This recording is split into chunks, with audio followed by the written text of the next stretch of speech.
امریکہ کو یہ کہا جا رہا ہے کہ جناب عمران خان صاحب ایک بہت سخت گیر آدمی ہیں، فلیکسیبل نہیں ہیں اور ایبسلیوٹلی ناٹ کہہ چکے ہیں پہلے بھی، تو اس لیے ان کے ساتھ آپ کا چلنا اور ہمارا چلنا مشکل ہے، اور اس لیے آپ عمران خان صاحب کو ایک سائٹ پہ رکھیں، ہمارے ساتھ معاملات طے کریں، اور ہم فلیکسیبل بھی ہیں،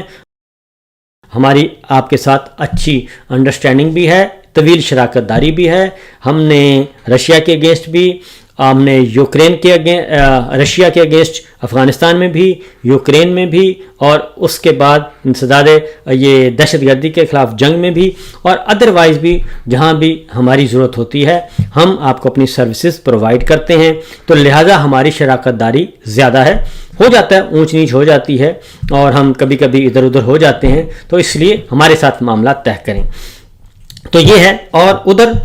امریکہ بھی عمران خان صاحب کو ایک بارگیننگ ٹول کے طور پہ، بارگیننگ چپ کے طور پہ استعمال کر رہا ہے، وہ بھی آنکھیں دکھاتا ہے اور ساتھ ہی فری عمران خان کہہ دیتا ہے کہ جناب عمران خان صاحب کو رہا کریں، ورنہ اگر آپ نے عمران خان پہ معاملات کرنے ہیں تو پھر یہ چیزیں ہمیں دے دیں، آپ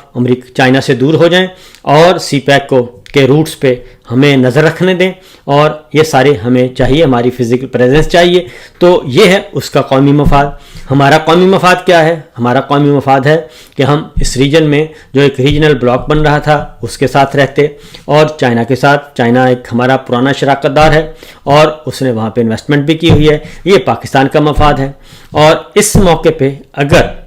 صرف عمران خان کی دشمنی میں یا عمران خان کے خوف میں اور پولیٹیکل وکٹمائزیشن میں اگر یہ کام کیا جاتا ہے تو اس کا مطلب ہے کہ آپ جناب بہت پیچھے جا رہے ہیں، اور یہ پاکستان کے مفادات کا تحفظ نہیں بلکہ یہ کمپرومائز ہوگا۔